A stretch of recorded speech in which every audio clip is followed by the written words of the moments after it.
Bog, pozdrav svima. Evo i druga epizoda u Poznaj meso serijala. Danas radimo onaj sljedeći dio koji nam je ostao nakon samog buta. Srednji trup krave. Tako da za onaj zadnji dio ostaje nam samo ovaj prednja četvrt, nije ni četvrt nego i manje, znači sama plečka, brisket i puno zanimljivih mišića. Ali ovaj srednji dio koji danas radimo, ovdje imamo najviše onih stejkova koje možete vidjeti po restoranima, po YouTube videima i vjerujem da će ovo biti sigurno najzanimljiviji dio od svega. Jer ono što se kod nas zove samo ramstek, samo rebra, flam, biftek, ovdje ćemo vidjeti da postoji puno više načina kako zovemo ove komade. Zadnji put smo završili sa butom. Ako se sjećate, na samom vrhu buta ono što smo na početku micali je onaj kost vrlo čudnog oblika, kao nekog valovitog oblika. I na tu kost sa ove unutarnje strane, odnosno strane leđa, nastavlja nam se ovaj mišić koji ovdje već je odvojen. Znači to nam je sirloin, ono što je kod nas zapravo i dalje spada pod but. Taj komad ćete dalje naći u vitrini u mesnici kao but. Ali to nam je znači sirloin dio i ovdje dole 3 tip više o tome kad počnemo odvajati. Zatim nas slijedi donji dio leđa, strip loin sa svojim biftekom, zajedno koji čine T-bone, potrbušina, odnosno imamo flank steak, imamo bavet. Kod nas je ovaj dio također ramstek, isto kao i rebra, odnosno cijela ta leđa se u našim mesnicama spadaju pod ramstek, ali onda ovdje imamo unutra ribeye, nastavak na rebra, short ribs kao kraj i onda prema ovom prsnom dijelu gdje će nam kasnije početi brisket, ali to u onom sljedećem serijalu. Znači dio koji je ovdje također je odmaknut već u startu, znači on se inače kako se nastavlja na onu kost, kao što sam rekao, onog čudnog oblika, na ovu tu stranu se naslanja na njega, tako da ovaj veliki mišić je sirloin, a ovaj dole ispod njega je 3 tip, vrlo popularan za dimljenje u cijelom barbecue svijetu. Jedan mišić koji ima dosta unutarnje... Zašto se zove 3 tip? Zato što je trokutastog oblika, Trokutasti oblik vidjet ćete kad ga odvojimo. Dakle, jako dobar za dimljenje, ima puno masnoće unutar sebe, između vlakana, kao što možete vidjeti. Vidjet će se još i bolje kad se odvoji. Ali opet, znači, zbog tvrdoće mesa, nije dobar zbog velikog tog svog obujma, nije dobar za neko naglo pečenje, nego najbolje za neko dimljenje. Pa evo, krenemo sa odvajanjem 3 tipa. Opet pomoću ove masnoće, odnosno opne između mišića, između vlakana, lako ga je odvojiti od sirloina. 3 tip inače izrazito teško naći u našim mesnicama, znači vidite ovaj trokutasti oblik. Izrazito ga je teško naći, jako dobar komad mesa, jako dobar za dimljenje. Kasnije ćemo ga još očistiti od svih ovih masnoća kad odrežemo sve komade. Ja sam ga samo jedanput našao sasvim slučajno u jednoj vitrini jedne mesnice, znači prepoznao sam ga zapravo, vidio sam ga po masnoći da je onak nešto jako zanimljivo i onda po obliku prepoznao o čemu se radi. Idemo dalje, znači sami sirloin dio koji također znači, nam je ovdje ostao, jako dobar za sirloin steakove koji se mogu znači rezati.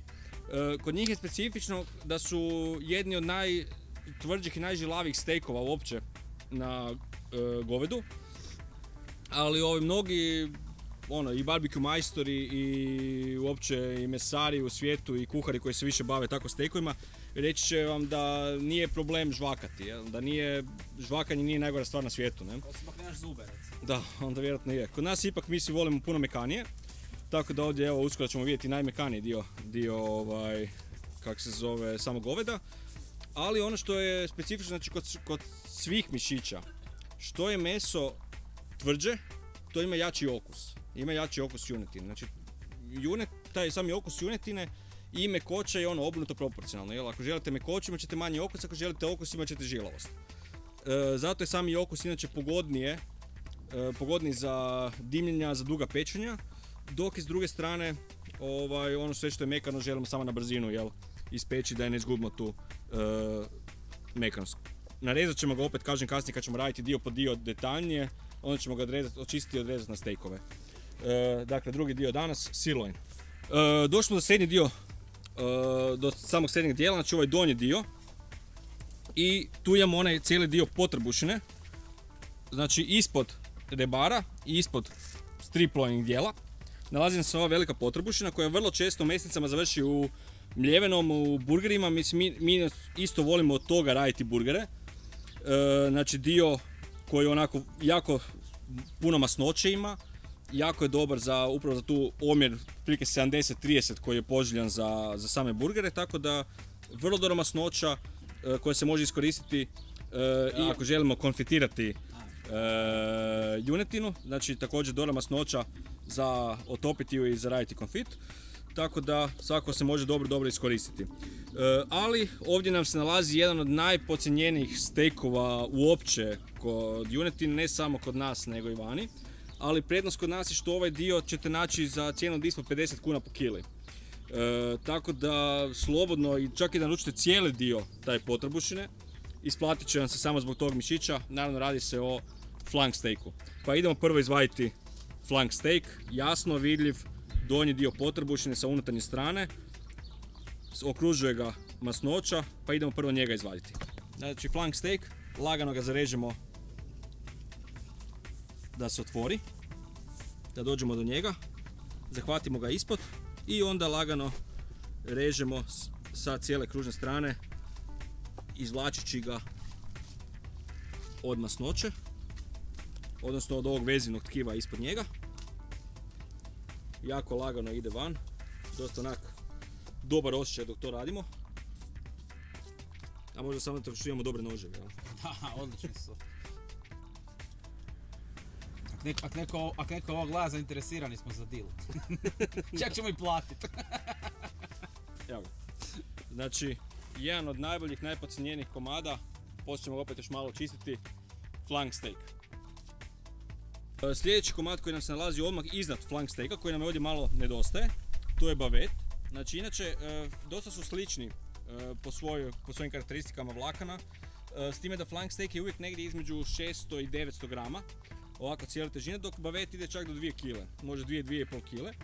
Znači on je cijeli ovaj komad koji je opet, znači, kažem... mi sad tu nemamo, jel tako? Nemamo cijeli, nemamo ga cijelog, znači to je ovaj tu dio. Čak imamo dosta dobar dio.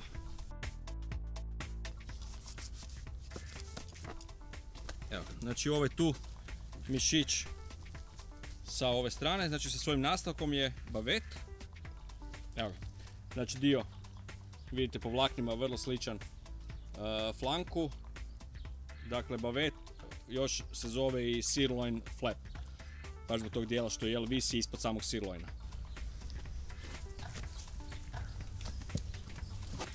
Cijeli ovaj dio dole, cijela ta potrbušina je zapravo skup manjih tankih mišića koji mogu slobodno upasti u za burgere i tako, znači jako puno masnoće, tada cijeli taj dio ćemo samljeti i iskoristiti za burgere. Ok, kad smo završili s time, malo ćemo se osloboditi sljedeće stvari od ovih svih unutarnjih masnoća.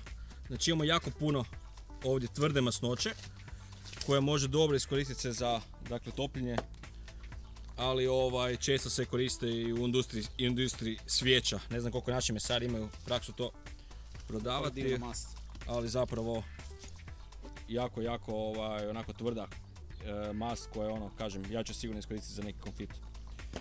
I kako smo to skinuli, došli smo do samog bifteka. Znači, par riječi o bifteku. Biftek, mišić koji se nalazi s unutarnje strane leđa i koji zapravo ništa ne radi dok se govedo kreće, dok govedo jede, dok govedo živi. I iz tog razloga što ništa ne radi, ostaje jako mekano. Znači, mišić koji nema unutarnja vlakna, odnosno jako su neizražena. I zbog toga meso je mekano, ali, kao što sam rekao malo prije, meso nema okusa.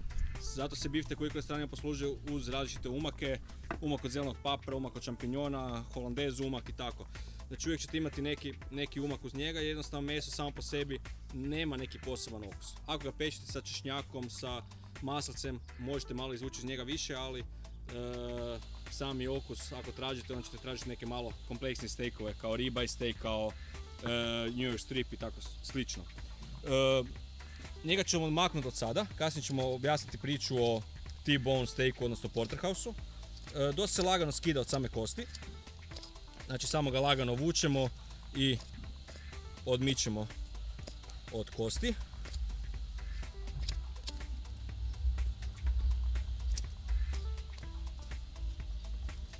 Što se tiče cijene, biftek je također najcijenjeniji dio. Naravno, svježeg mesa.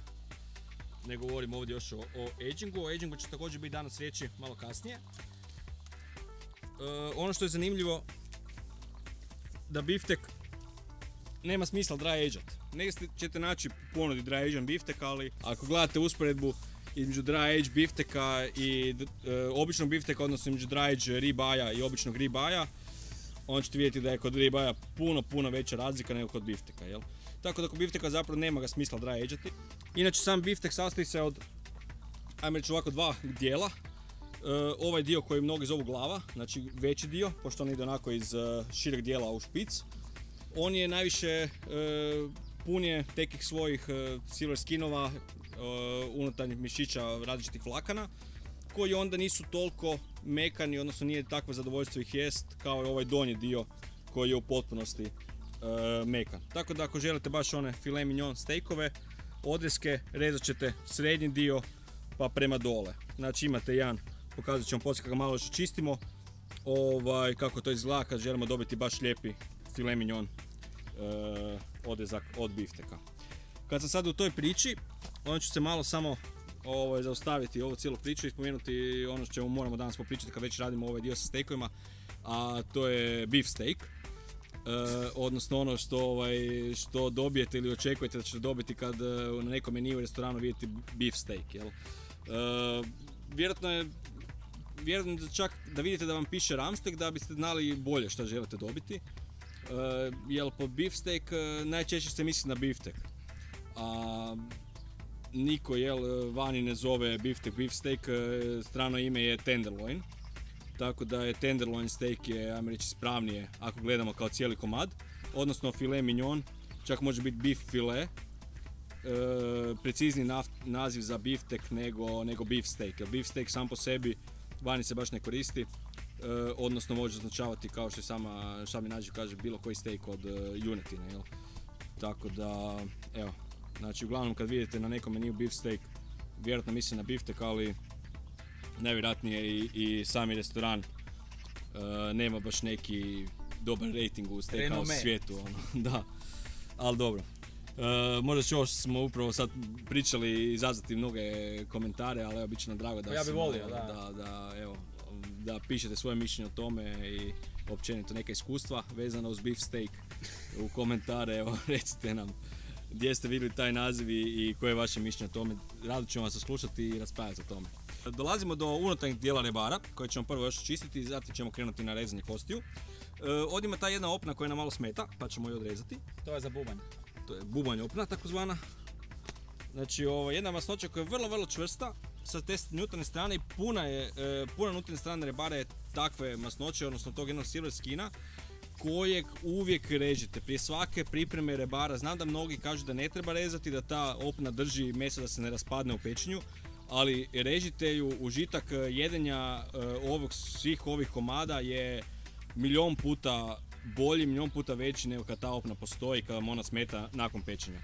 Tako da režite ju svakako. No dobro, mi ovdje sad ono što radimo je vadimo drugi najpocijenjeniji steak u govedu, a to je skirt steak. Kao što ime same kaže, radi se o toj jednoj opni koja visi s unutarnje strane. Znači režemo nožem uz samo rebro i vadimo ga ovako van. Evo ga. Opnu koju mičemo od samog skirt steaka, dosta lagano ide i ostaje samo, vidjet ćete sada, veliki udio masnoće. Znači kad maknemo tu žilavu opnu, vidite meso koje je izrazito prošarano masnoćom sa izrazitim vlaknima i ono što je bitno kod njega kad ga radimo, naglo pečenje, jako dobro podnosi marinadu, kasnije ću malo više o tome, ali bitno da ga režemo okomito na ta vlakna. Ako režemo znači ovako uzduž, bit će nam puno žilaviji. Sada dolazimo do razdvajanja strip dijela od rib dijela, znači strip loin, ribeye, odnosno rib steak ili ribeye steak ili bone-in ribeye sa kostima ili tomahawk, sve ćemo to objasniti kasnije, ali ono što tražimo je ovaj spoj kod zadnjeg rebra. Znači inače krava ima 13 rebara. Na ovome dijelu imamo od 6. do 13. rebra. Krenut ćemo uz zadnje rebro odrezati.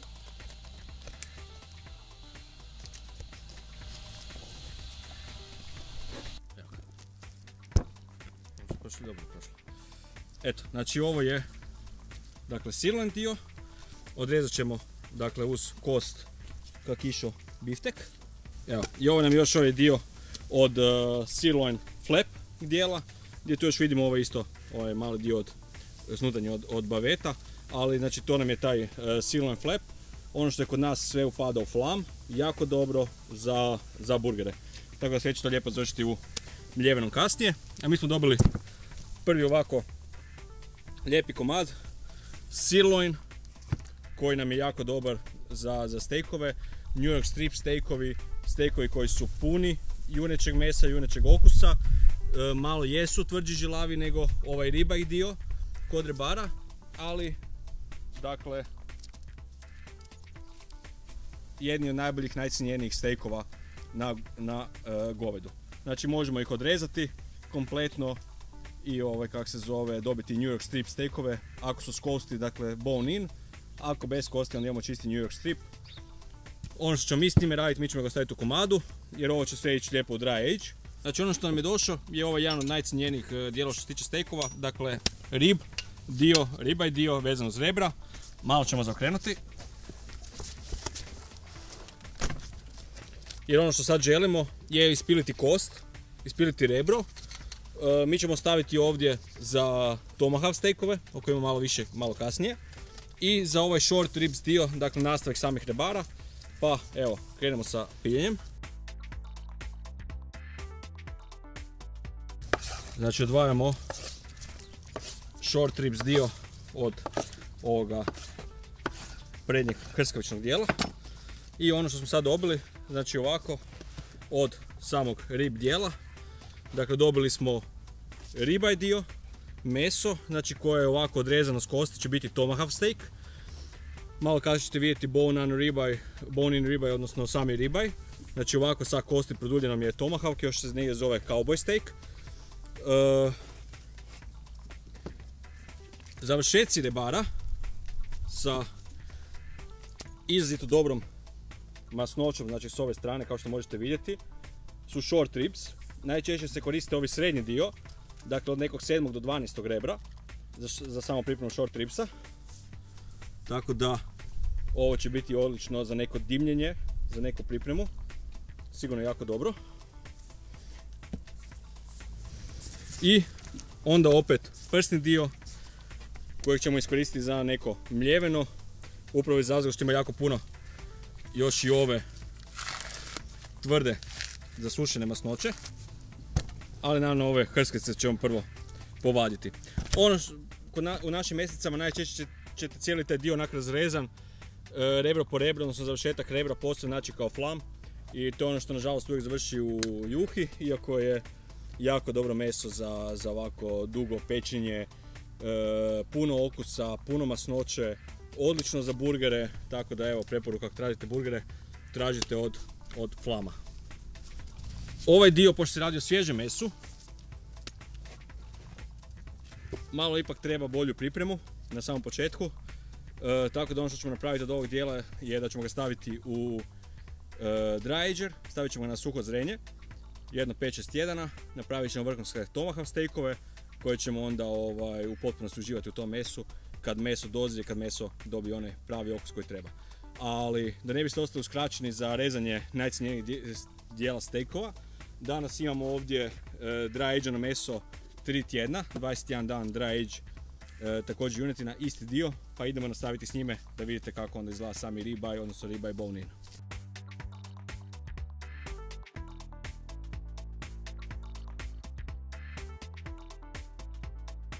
Ok, znači ono što smo sad napravili, otpilili smo dakle samu kralježnicu i ovaj gornji dio leđa i ostalo su nam samo rebra.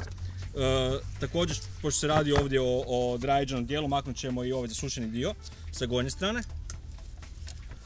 Evo, ono što imamo s ove prednje strane ribaje, znači još kod 6., 7., 8. rebra, i onda još dio koji će ići prema vratini, prema čaku je ribeye cap, znači mišić jedan koji dolazi na ribeye. Ja ga ne volim skidati iz razloga što je također jako dobar kao dio ribaja, iako se može i sam skinuti i ispeći kao poseban steak. Dosta je pun vlakana pa je opet bolje da se reže onako u tanjim dijelovima kao i sami ribeye, pošto ima drugačije vlakna nego meso. Tako da kažem, evo, mi ćemo ga tu ostaviti. Inače ono što sam zaboravio spomenuti, kad bi znači, uzeli sami ribeye dio i na njega naslonili sirloin dio, dobili bi zapravo najveći mišić kod goveda, znači mišić koji ide skroz od glave, još uključuje znači, ovaj čak dio, vratina, i skroz do ovoga zadnjega, znači sirloin dijela koji završava na samoj kosti iznad buta. Što se tiče dry aginga, također ćemo još skinuti ovu zasušenu stranu uz sami rub. Evo ga. I nakon što smo ovako odvojili, znači sada imamo rib roast, dakle dio koji se može cijeli peći, ili ribeye roast, a ono što ćemo mi napraviti je rezati znači steakove uz samu kost, da dobijemo ono savršene ribeye steakove bone in.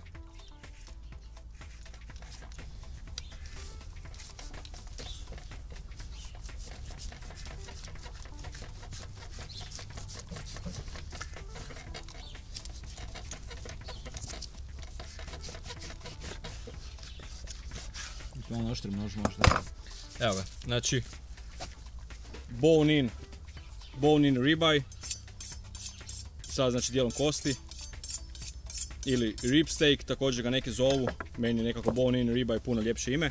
Zašto ribeye? Znači dio okružen masnoćom kao oko, kružni mišić koji se nalazi unutar samog steaka, znači koji je veći kod ovog dijela prema vratini, a onda se sve više smanjuje i na kraju se gubi kod strip loin dijela. Dakle, bone in ribeye, odležan 21 dan.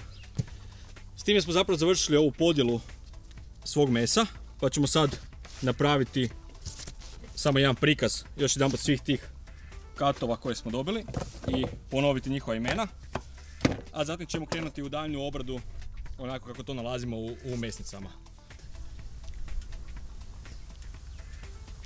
Ok, znači ovo su svi komadi koje smo dobili danas od tog srednjeg dijela goveda. Dakle, krenut ćemo opet ponoviti samo redom kako smo ih u biti dobivali. Dakle, od ozada imamo sirloin dio cijeli zajedno sa tri-tipom.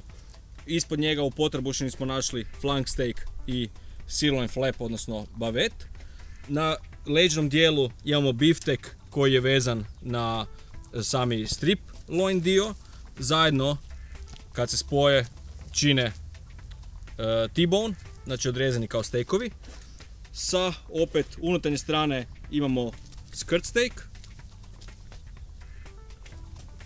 Donji hrskavični dio rebara, odnosno prema prsima dio koji je opet flam po našem, odnosno iskoristiv za burgere.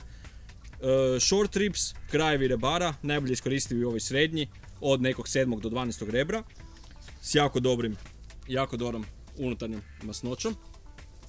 Evo ovako, da još jedan put se vidi. I sa gornje strane.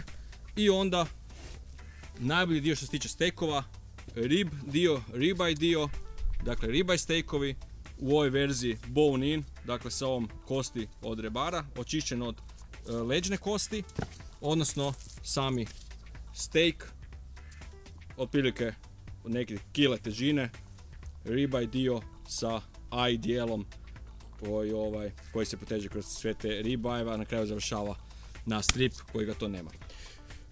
Evo ga, ono što mi se krećemo u daljnju obradu, čišćenje i pokazat ćemo za koji trenutak kako to izgleda onak sve očišćeno, odnosno spremno za pečenje.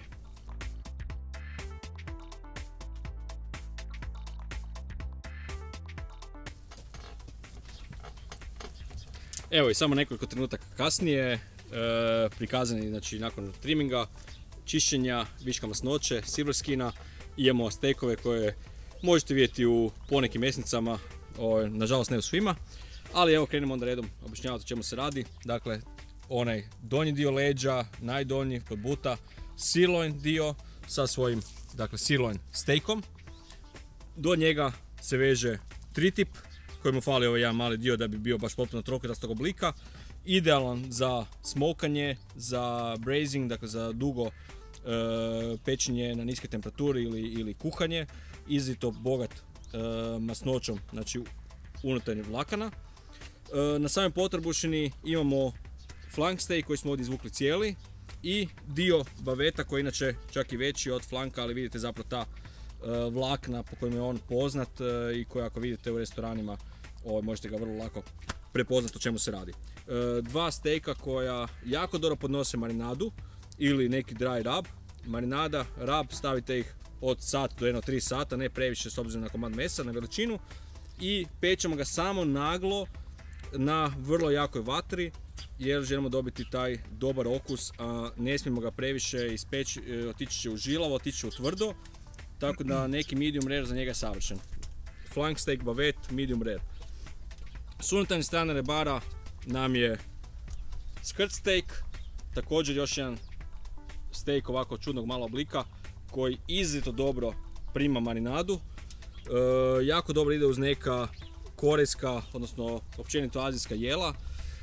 Kod njega je specifično nakon marinade, nakon pečenja, također kao i flank steak, pečemo ga samo naglo, ali onda ga režemo na manje komade i okomito na vlakna kako bismo ga iskoristili maksimalno sve njegove karakteristike.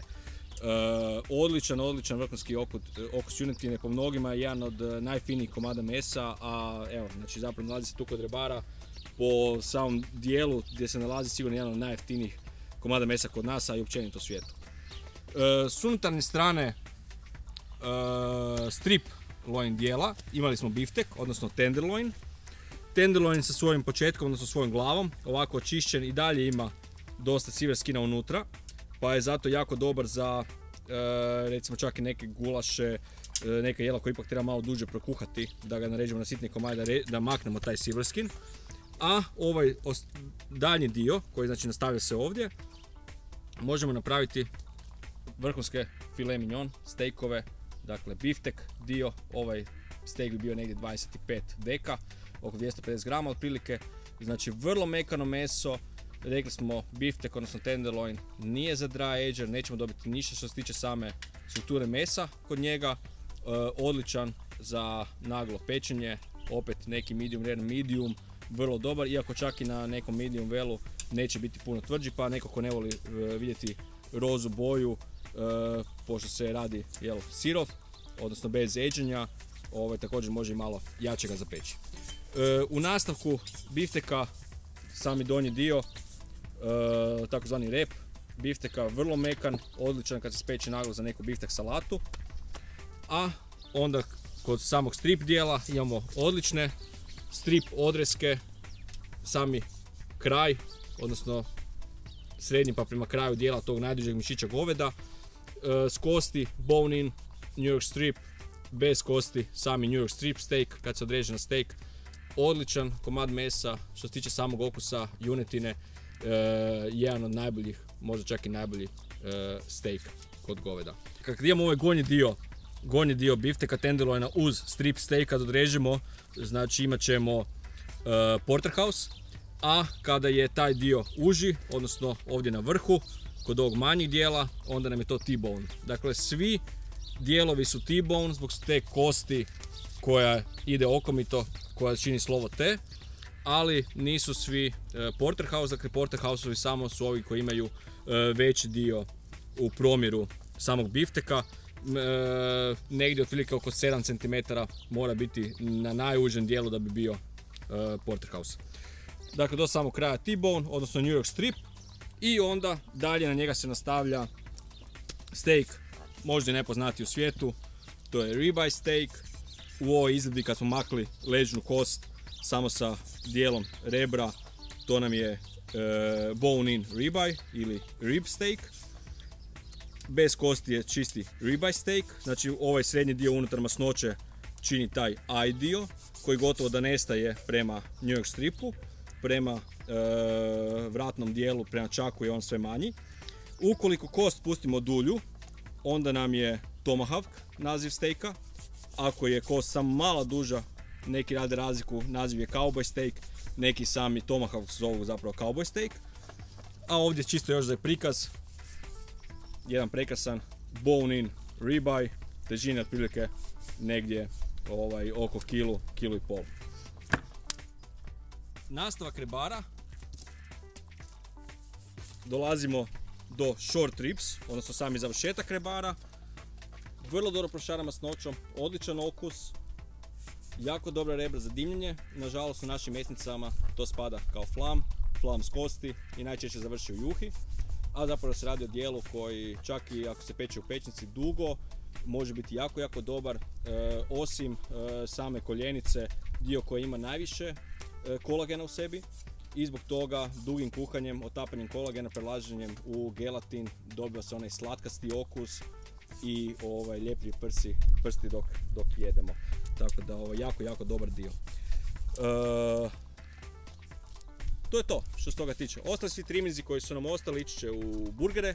Ima jako puno toga kod potrbušine, vanjski dijelovi mišića potrbušine, donji dio prsa, koji smo isto ćemo iskoristiti za burgere zbog odličnog udjela masnoće. I to je to. Dakle, vrhunski srednji dio, jako puno stejkova, jako puno iskoristivog mesa. Sljedeća epizoda je Poznaj meso, idemo na prednji dio gdje nam je plečka, gdje nam je jedan od najpoznatijih teksaških katova, a to je brisket, o kojem ćemo puno pričati u sljedećoj epizodi. Hvala puno na gledanju i uživajte u stejkovima.